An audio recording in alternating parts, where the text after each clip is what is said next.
बस गए थे। वह भी उनकी तरह ही अमीर होना चाहता था।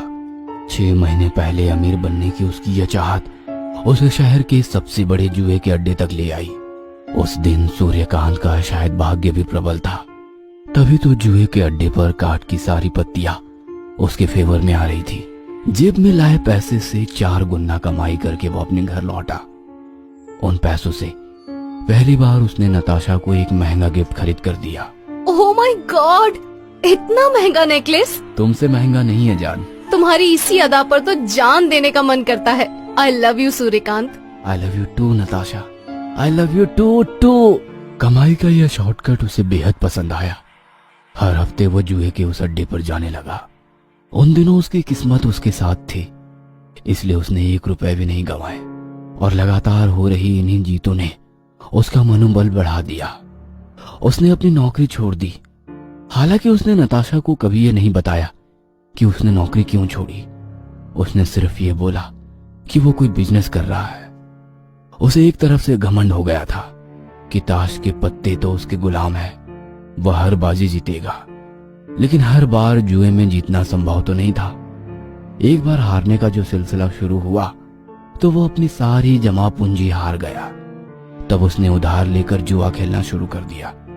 पहले तो थोड़े पैसे उधार लिए, धीरे धीरे ये रकम 5 लाख पहुंच गई और उसी रकम की उगाही के लिए नागपाल उसे बार बार धमकी दे रहा था। नागपाल से बात कर सूर्यकांत लाइब्रेरी के अंदर गया। उसके माथे पर अब भी पसीना चमक रहा था, लेकिन पता नहीं क्यों एक संतोष भी उसके चेहरे पर दिख रहा था। अभी कुछ देर पहले तक वो जिस किताब में डूबा हुआ था, उसे लग रहा था कि वो किताब उसकी सारी परेशानियों को हल कर देगी। उसने उस किताब का अध्ययन किया और उसने तय किया कि वह उस किताब में लिखी साधना करेगा। वह यक्षिणी साधना करेगा और अपनी सारी मुसीबत से ना सिर्फ पीछा छुड़ाएगा बल्कि शहर का सबसे अमीर आदमी भी बनेगा। सूर्यकांत के सारे कर्ज उतर गए थे। एक एक पैसे के लिए तरसने वाला सूर्यकांत आज महंगी गाड़ियों में घूमने लगा था। बड़े से बड़े बंगले में वो रहने लगा था। एक बड़ी सी फैक्ट्री का वो मालिक भी था। अब जो चीज उसे पसंद आ जाती वह उसकी हो जाती। बड़ी बड़ी पार्टियों में वो जाता, महंगी सी महंगी शराब वो पीता। हालांकि इन पार्टियों में कोई औरत अगर सूर्यकांत के करीब आने की कोशिश करती तो वह औरत कुछ पलों बाद उसे मरी हुई मिलती। सूर्यकांत को यह सब बहुत अजीब तो लगता। फिर उसे शमशान साधना की वो आखिरी रात याद आती। यह उसकी साधना का 41वां दिन था जब यक्षिणी उसके सामने प्रकट हो गई थी।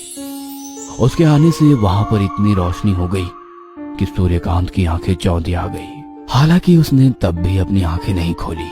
यक्षिणी ने उससे कहा, सूर्यकांत, मैं आ गई हूँ, अपनी साधना समाप्त करो। सूर्यकांत ने जब अपनी आंखें खोली तो सामने खड़ी उस औरत को वो देखता ही रह गया।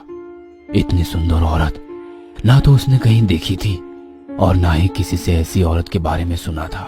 सूर्यकांत, इतना घूर कर देखने की जरूरत नहीं है। अब तो मैं हमेशा तुम्हारे पास ही रहूंगी। तुम्हें मुझे बिना विवाह किए अपनी पत्नी की तरह रखना होगा।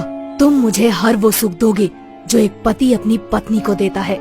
तुम्हें हर रात मेरे साथ कच्चे मांस और शराब का सेवन भी करना होगा। बदले में संसार की बहुमूल्य से बहुमूल्य वस्तु मैं तुम्हें दूंगी। और हाँ, आज के बाद किसी और औरत को सपने में भी पास नहीं आने देना, नहीं तो मैं उसे मार दूंगी।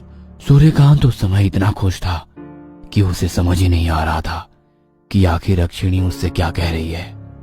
वह तो बस उसे घूर रहा था और उसकी हाँ में हाँ मिला। इस वीडियो को लाइक करें, हमारे चैनल को सब्सक्राइब कर बेल आइकन जरूर प्रेस करें। हमारी न्यू वीडियो